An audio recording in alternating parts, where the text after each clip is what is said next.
Hey there guys, it's August 29th. I was hoping to get a whole video of this mustard. We'll see if I do or not. It's just been pandemonium up here because just trying to coordinate the W170 Ashton's in that one. She's swathing, not mustard, she's swathing canola. I'm combining brown mustard, by the way. I think I said that already. And it's having some electrical issues. So trying to get a tech out there to take a look at that because we're all on a crunch. I got to get this mustard done, maybe try to get the lentils done if they're ready to go, and get back and get combining back south. Lee is up here, he's helping. Will's up here, he's helping. And yeah, but I keep having some software glitches. It wants to reboot the monitor. So right now we got no losses or no tailings reading.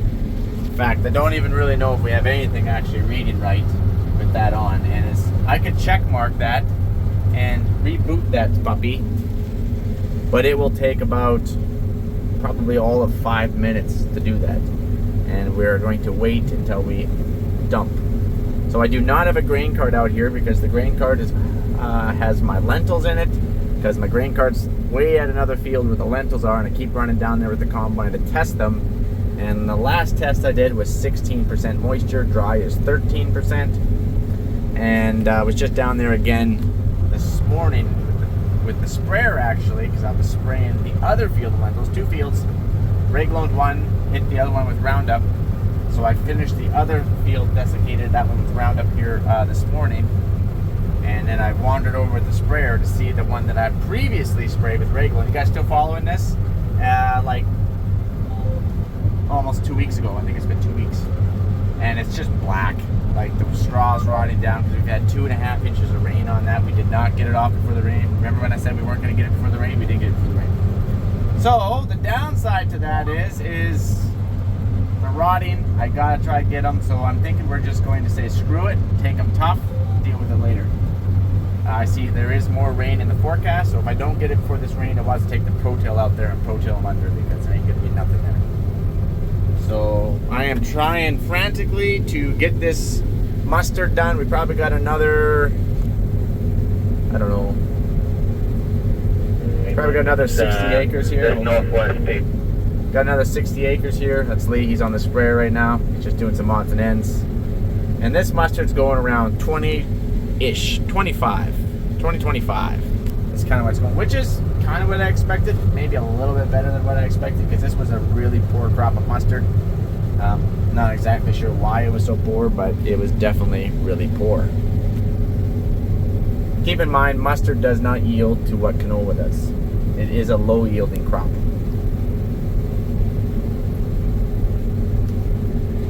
As I was saying here, I just had to answer Lee on the radio. We don't have the grain cart because it's got our lentils in it that we keep testing. Pretty soon we're going to have a whole grain cart full of tough lentils. So we're just dumping into the semi over there. So it slows us down without a grain cart. We literally just got to drive to the semi all the time. And on this particular field that has like a ton of washouts and stuff, it's quite painful. But we're getting it. We're just not efficient, but we're getting it. Just gonna put out my auger here before I hit the reboot, just in case it doesn't allow me to put out my auger. There it is. All right, let's do the reboot. Turn off the separator. Yes, sure. Okay. All right, it's giving me the John Deere icon of death. Hopefully we can still dump while that thing reboots. All right, we're gonna. Oh yeah. We got augers. We got operations, what I meant to say. Don't like loading on a ring. I'm just going to back up just a little bit here. There we go. Perfect. So, Mike, why are you just dumping into the truck again? Because my grain cart's not here. Grain cart's a long ways away. On another field with lentils in them. And that's where we're going. As soon as we finish up this mustard field, we're out of here. We're gonna take those lentils, whether they're mush or not. We'll deal with it later. Oh, still an icon of death. Fair enough. Ask me how often this happens. Ask me. Come on. Ask me how often this happens. Huh? Yeah.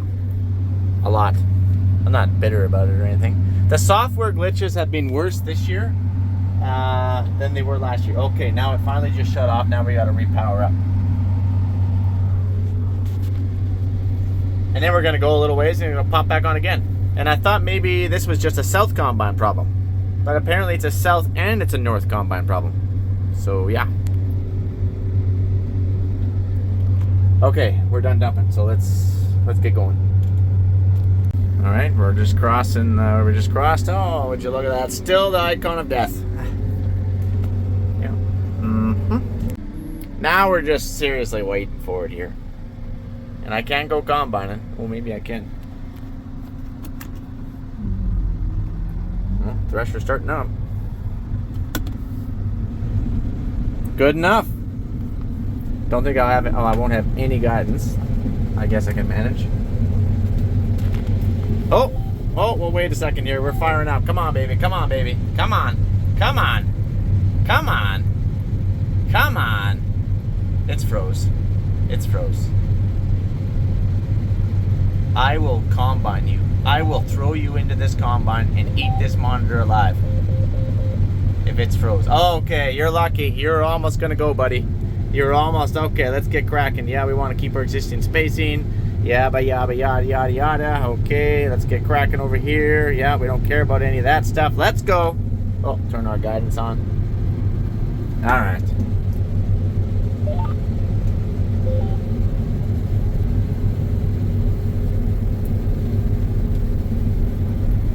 Beauty. So, this is our mustard. This is actually a little better part of the field. Don't let this fool you. This was not the average of our mustard. We had some pretty crappy mustard on the other side of the field. Remember last year? Was it last year? I think it was last year. Remember last year we were combining these oats? This was the oat field last year. And we had a fertilizer bridging problem when we seeded the oats in the spring of that year. And it didn't get any fertilizer. Remember when I did a video about this, go back, and I said there was like 60 or 70 bushel difference between the fertilizer, what was fertilized lightly and what was fertilized properly. Yep, there was a really good crop of mustard and still a fairly poor crop of mustard on that stuff. And you're like, wow, Mike, you obviously didn't put enough beans down, man. You didn't put enough beans into the soil. Hence fertilizer. I fertilized for a 40 bushel mustard crop. And we were getting 20, 25. So, I fertilized. The fertilizer was there, but let's just be honest. This land is just not in shape. It was grass 2 years ago. And it's just going to take a little bit more. I might even just pro-till this whole field because it's so stinking rough out here still. Here's our sample. Not bad. The twin rotor definitely does a way better job on the sample. We already knew that. We've discussed that. We've talked about that. I've got a few volunteer tame oats out here. See if you guys can see these. Those are not wild oats. Those are tame oats from last year's crop. Now I did spray this. Yes, I did. I sprayed it. For that. See these oats? Now that might not seem like very much. Like really, it's just a couple plants. Oh, no, I guess there's a few here. But when you look into the hopper, it actually amounts to a lot of oats. It's going to be some dockage. Fortunately, oats don't weigh a lot. I guess I could clean it out if I was really worried about it. But look at all those oats. Those are oats. That's not chaff. Let's be honest. The X9 with the mustard and the oats looks about the same as the dockage with the actual chaff of the mustard with an S series. Oh man. But anyways, you actually don't want to clean up your mustard or your canola too good. If you clean it too good, that means you got your wind going a little bit too fast, you set a little too tight, and you're probably going to be tucking a little bit out the back. So you don't want to have it too clean. Also, if you have it really clean and you stick it in a bin, it has a lot. It's so dense, it's such a small seed, air has a lot of trouble getting up through it, and then you could have heating problems. You don't want to have heating problems. So a 20 bushel crop of mustard and about a 5 bushel crop of oats. That makes our 25. Oh man! All right, so if you had a 20 bushel mustard crop at $1 a pound, that, and it weighs 50 like canola, that's $1,000 an acre. Okay, and if you had a 50 bushel canola crop, 50, that's a good crop. If you had a 50 bushel canola crop at $18.50, I think my math is right, $18.50, because that's about current price right now. In fact, you might not even get $18.50, you might be down to $17.50. But let's just say you wait, you hold out, and you catch a high, and it goes to $18.50. That's like 9 1/4. So mustard is paying more. Now, here's something you have to figure out. The canola seed is like $70 to $80 an acre, the cost of that canola seed. So that has to come off right away. So now you're down to what did I say? It was 9. Anyway, drop another 70 or $80 an acre off that puppy. I can't remember the first number I gave you guys. But the mustard seed is a whole heck of a lot cheaper. In fact, you can keep your own mustard seed and clean it. I didn't do that up here, but you could. I could take this now and clean it for next year. It's not like canola seed. Canola seed, you can't do that. You have to buy new seed every year, or you're going to go to jail. Oh man! So mustard seed's probably like 20 or $30 an acre to buy it, and then it's really cheap, obviously, because you only seeded it like 5 to 7 pounds. So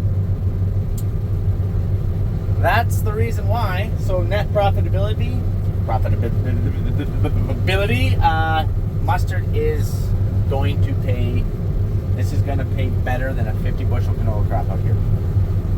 Because and I also should note that mustard takes less fertilizer than canola does. So canola, you got to put down a little bit more beans. You got to put down a little bit more bread and butter, whatever you want to call it, with it, which will also cost you. So say it costs you another, depends on fertilizer price, another $50-$70 an acre more fertilizer for canola versus mustard. So then again, take that off. So once you start doing that, all of a sudden the mustard looks pretty good. I know I saved the field spring. I did, Sorry. But anyways, I'll get back to it. Don't worry, I'll get back to it. So your other question is like, well, so why don't more people grow it? Because you can't have any canola in it. Zero. They find a stinking one canola seed, your whole bin of mustard is worthless. It's worthless. Go dump it on a rock pile. High risk. High risk. The only reason why I was able to do this is because this was grass for like 10 or 15 years, right? That's the only reason. If you're in a normal crop rotation where you're growing your wheat, your canola, your peas, whatever it might be, maybe most guys up here is just wheat, canola. Some guys is canola, snow, canola, snow, canola, snow. Don't even get me going on that. But anyways, whatever your rotation is, volunteer canola can stick around for like 10 years in the soil. And it can start volunteering. Volunteering is bad news for you. It means you're not gonna be able to grow mustard. So most of this country can't grow mustard up here because they've been dabbling in canola. Now, don't get me wrong, mustard is a niche market. So it's high now, and next year it could be tanked, it could be worthless. That's another reason why people aren't gonna go and set aside special rotations, because it's a niche market. You've got it's a very, very small market, and when the prices go high like that, everybody jumps on the bandwagon, fills it, and it's going to sit flat for 10 years. So there you go. Where canola will remain consistent. All right, guys, that's the reasons why. So we did turn a little bit of a profit with this stuff, which is good. That's kind of what we're in the business of doing. And look at all my oats I got back there. I'm telling you, I seriously have a 20 bushel crop of mustard and 5 bushel crop of oats. Anyways, I should get back to Lee because I see him just sitting out there with the sprayer. So I'll catch you guys on the flipper. Thanks for following me around, guys. You guys are freaking awesome, and I like to learn from you guys, and hopefully you can learn two things from me. And that's about it. I'll catch you guys on the flipper. Adios, amigos.